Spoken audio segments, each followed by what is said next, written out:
berdoa dimulai. Selesai. Oke, sebelumnya Ibu akan mengabsen dulu ya. Tati, Yuni, Relita, Muslihah, Samara. Oke, hadir semua ya. Berarti. Nah, sebelum kita melanjutkan pembelajaran pada pagi hari ini, Ibu ingin bertanya dulu.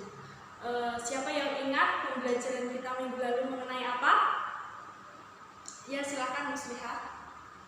Benar sekali, tentang penyimpangan sosial. Nah, ada yang ingat apa itu penyimpangan sosial? Ya, silakan Samara. Benar sekali, jadi penyimpangan sosial adalah suatu tindakan yang dilakukan oleh individu maupun kelompok di mana tindakan tersebut menyimpang dari nilai dan norma yang berlaku dalam masyarakat. Nah, sebelum itu di sini Ibu akan bercerita terlebih dahulu mengenai yang Ibu alami tadi sebelum Ibu berangkat ke sekolah. Jadi seperti ini, Ibu tadi kan naik motor, pergi ke sekolah naik motor, dan tadi ada ibu-ibu yang salah jalur. Udah ibu-ibu itu salah jalur, nggak pakai helm. Nah, padahal di sana itu ada polisi yang sedang nyebrangin jalan. Nah, maka dari itu ibu itu terus dipinggirkan oleh Pak Polisi itu, akhirnya diberi sanksi. Nah, untuk itu melihat kejadian yang tadi yang dialami ibu itu, apakah itu merupakan penyimpangan sosial? Benar banget tadi, merupakan penyimpangan sosial. Nah, mengapa ibu itu ditertibkan oleh Bapak Polisi dan diberi sanksi? Benar sekali, karena untuk ibu itu supaya tidak melakukan pelanggaran itu lagi, dan nantinya ibu itu akan tertib dan bisa menjalankan sesuai dengan nilai dan norma yang berlaku dalam masyarakat.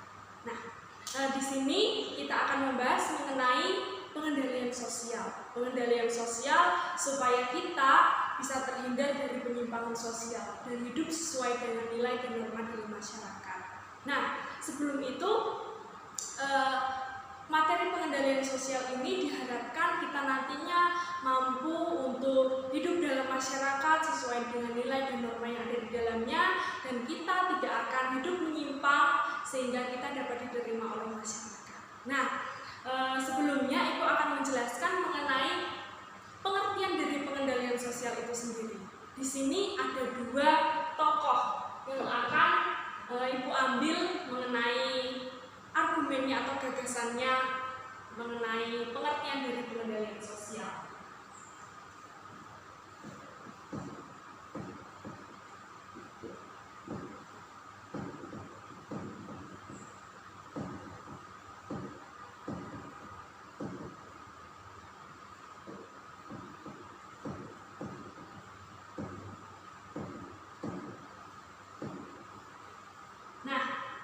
Di sini ada dua tokoh. Yang pertama adalah Peter Berger. Peter Berger ini menjelaskan mengenai pengendalian sosial. Jadi pengendalian sosial menurut Peter Berger ini merupakan cara yang dilakukan oleh masyarakat untuk menertibkan si penyimpang agar sesuai dengan nilai dan norma yang berlaku dalam masyarakat. Nah, begitu pula yang dikatakan oleh Robert Lawang. Robert Lawang menjelaskan mengenai pengendalian sosial. Sebenarnya hampir sama sih antara Robert Lawang dengan Peter Berger. Jadi menurut Robert Lawang ini pengendalian sosial merupakan cara yang dilakukan oleh masyarakat untuk menertibkan si penyimpang itu supaya sesuai dengan nilai dan norma yang ada dalam masyarakat itu tadi. Nah, jadi dari dua penjelasan dari tokoh ini dapat disimpulkan bahwa pengendalian sosial merupakan cara pengawasan yang dilakukan oleh masyarakat, baik itu terencana maupun tidak, yang bertujuan untuk mengajak bahkan menertibkan masyarakatnya supaya masyarakat itu bisa sesuai dengan nilai dan norma yang ada dalam masyarakat dan tidak berlaku menyimpang. Nah, di sini Ibu juga akan menjelaskan mengenai cara-cara dari pengendalian sosial. Nah, yang pertama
sini ada enam cara dari pengendalian sosial. Yang pertama, cara pengendalian sosial melalui institusi dan non-institusi. Nah, cara pengendalian sosial melalui institusi ini merupakan pengendalian sosial yang dilakukan oleh pihak yang berwajib yang memiliki lembaga yang berwenang di dalamnya. Misalnya, apa sih pengendalian sosial yang dilakukan oleh institusi? Misalnya tadi ibu yang melanggar lalu lintas. Nah, itu ditertibkan oleh pihak kepolisian atau institusi lembaga kepolisian. Nah, di sini lembaga kepolisian ini berwajib untuk menindak atau memberikan sanksi kepada ibu yang melanggar lalu lintas tersebut. Nah, yang kedua melalui non-institusi. Non-institusi ini dilakukan oleh sekelompok masyarakat. Bahkan sekelompok masyarakat itu tidak saling mengenal satu sama lain. Nah, bahkan di non-institusi ini biasanya bersifat kekerasan fisik, sehingga nanti menimbulkan efek yang jelek bagi yang pelaku. Nah, contohnya misalnya ada ibu-ibu yang sedang dicopet atau dicuri, dijamret. Nah, nanti ibu itu pasti teriak minta tolong kepada masyarakat sekitar. Nah, kemudian masyarakat itu berkumpul dan biasanya menghajar si pencuri itu. Nah, ini kan pengendalian sosial yang tidak direncanakan dan bersifat kekerasan. Bahkan yang mengerumun itu biasanya orang yang tidak saling mengenal. Nah, itulah dari non-institusi. Yang kedua, secara lisan, simbolik, dan kekerasan. Pertama, secara lisan dulu. Di sini secara lisan merupakan pengendalian sosial yang dilakukan secara langsung berdasarkan verbal atau ngomong secara lisan. Misalnya begini. Kalian sebelum UAS atau sebelum UTS itu udah dijelaskan sama ibu. Kalian jangan mencuri, jangan mencontek, jangan melihat buku dan lain sebagainya. Tapi malahan kalian mencontek. Nah, makanya ibu nanti memberikan pengendalian sosial secara lisan. Bilang, kamu besok lagi jangan mencontek. Kamu mencontek kenapa? Nah, itu menegur secara lisan, secara langsung kepada siswanya yang melakukan penyimpangan tersebut.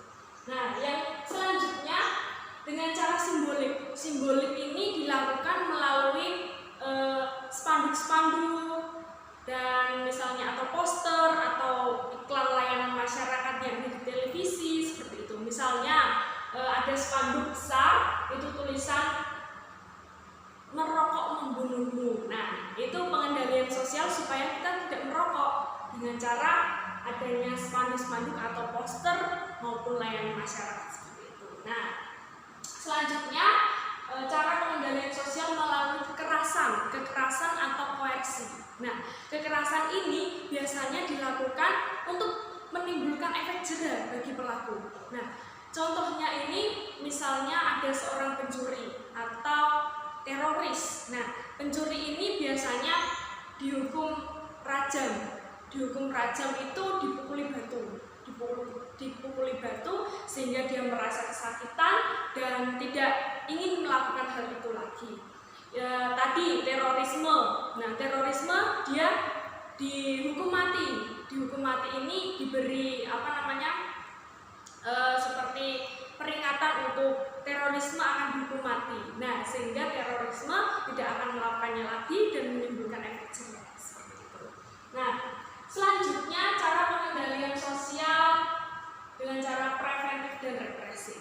Preventif ini merupakan cara pengendalian sosial sebelum terjadinya adanya penyimpangan. Contohnya seperti ini. Misalnya orang tua kalian tidak ingin kalian salah pergaulan, nongkrong tengah malam. Nah, makanya orang tua kalian biasanya melarang kalian untuk pergi malam-malam keluar. Misalnya kalau udah jam 10 kalian masih di luar, "Hele, kamu udah pulang," atau "Nduk, udah pulang," gitu. Biasanya kan seperti itu. Nah, itu dilakukan oleh orang tua kalian supaya kalian tidak salah pergaulan. Nah, ini merupakan tindakan preventif.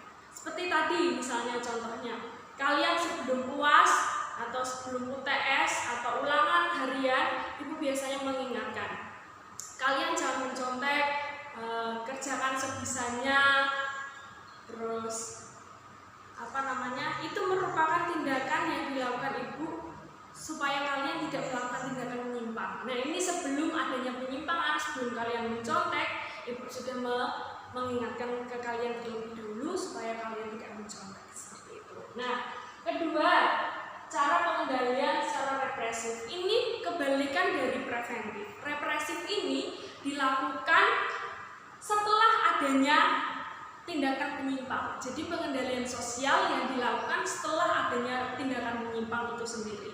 Misalnya apa? Misalnya ada orang yang atau pejabat yang melakukan tindak korupsi. Tindakan korupsi ini, dia melakukan tindakan korupsi, setelah itu diadili dan penjara maupun dimiskinkan oleh pihak yang berwajib. Nah, itu merupakan suatu tindakan setelah adanya orang tersebut melakukan penyimpangan yang berupa tindakan korupsi. Seperti itu. Jadi, represif ini setelah adanya tindakan baru dilakukan pengendalian. Seperti itu. Nah, selanjutnya cara pengendalian sosial dengan cara formal dan informal. Formal ini dilakukan oleh lembaga atau institusi yang berwajib.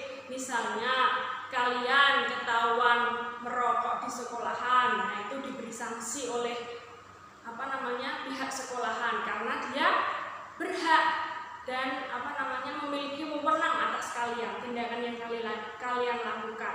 Kemudian pihak kepolisian tadi memberikan sanksi kepada ibu-ibu yang melanggar lalu lintas karena mereka memiliki wewenang, mereka sesuai dengan lembaganya, lembaga formal itu sendiri, seperti itu. Nah, yang kedua, informal. Informal ini dilakukan oleh masyarakat kelompok kecil yang biasanya tidak resmi. Nah, contohnya apa? Misalnya di desa kalian terlihat atau ada masyarakat yang melakukan penyimpangan, misalnya mencuri atau membunuh atau berzina misalnya. Nah, biasanya masyarakat ini melakukan pengendalian sosial dengan cara kalian diejek atau dikucilkan atau juga bisa jadi digosipkan. Misalnya kalian ketahuan berzina, kamu itu berzina loh. Nah, diomong-omongin bersama dengan masyarakat yang lainnya. Nah, kalian sehingga merasa malu dan tidak melakukan penyimpangan itu lagi. Terus ada misalnya di desa kalian itu atau di tempat kalian ada orang yang ketahuan mencuri. Nah, itu dikucilkan, tidak disapa oleh masyarakat itu. Nah, kalian kan merasa sakit hati, merasa sedih. Nah, itu bentuk dari pengendalian sosial supaya kita tidak melakukan hal itu lagi, seperti itu. Nah, yang kelima, cara pengendalian sosial dengan cara sosialisasi. Sosialisasi ini dimaksudkan kita kan hidup dalam masyarakat, dalam suatu masyarakat yang memiliki nilai dan norma. Nah, kita dalam masyarakat, bagian dari masyarakat itu, kita harus sesuai dengan nilai dan norma yang diharapkan oleh masyarakat itu. Sehingga mau nggak mau kita harus melakukan sesuai dengan aturan yang ada dalam masyarakat itu, supaya kita tidak melakukan tindakan menyimpang. Nah, makanya kita diajarkan oleh misalnya orang tua kita untuk mengerti nilai dan norma yang ada dalam masyarakat kita. Misalnya orang Jawa itu diajari unggah-ungguh, sopan kepada orang yang lebih tua. Kalau misalnya mau lewat bilang permisi. Nah, itu cara yang dilakukan oleh orang tua kita supaya kita sesuai dengan nilai dan norma yang ada dalam masyarakat itu, sehingga kita dapat diterima oleh masyarakat dan hidup sesuai nilai dan norma dan aturan yang ada dalam masyarakat itu sendiri. Nah, yang terakhir, cara pengendalian sosial dengan cara tekanan sosial. Tekanan sosial ini diharapkan kita sesuai dengan aturan-aturan yang ada dalam masyarakat. Misalnya apa? Misalnya seperti ini. Ada orang yang awalnya tidak merokok. merokok dan dia ingin ikut ke suatu kelompok masyarakat itu. Misalnya suatu kelompok A, kita ingin masuk ke dalam kelompok itu. Nah, maka dari itu kita ikut-ikutan merokok supaya kita sama dengan mereka dan diterima oleh mereka. Nah, mau nggak mau kita harus melakukan itu, walaupun itu tidak sesuai dengan keinginan kita. Karena kalau kita tidak melakukannya, kita akan diejek, dicela oleh itu sehingga kita malu dan kita mau melakukannya. Nah, itulah cara-cara pengendalian sosial. Nah, untuk sebelumnya, adakah yang mau ditanyakan? Oke, kalau tidak ada yang ditanyakan, Ibu akan memberikan kesimpulan mengenai pembahasan kita kali ini. Jadi, pengendalian sosial merupakan cara yang dilakukan oleh masyarakat supaya kita sesuai dengan nilai dan norma yang ada dalam masyarakat dan tidak melakukan tindakan menyimpang. Dengan cara-cara seperti ini dari pertama sampai ke-6, institusi dan non-institusi, lisan, simbolik kekerasan, preventif represif, formal dan informal, sosialisasi dan tekanan sosial. Nah, selanjutnya untuk sebelum kita mengakhiri pertemuan pada pagi hari ini, Bu Guru akan memberikan tugas untuk minggu depan. Jadi minggu depan teman-teman atau anak-anak semua akan memperagakan mengenai tindakan penyimpangan dan bagaimana cara pengendaliannya. Nanti Ibu akan berikan cerita dan kalian memperagakan untuk minggu depan. Untuk itu kita bagi kelompok dulu. Silakan berhitung.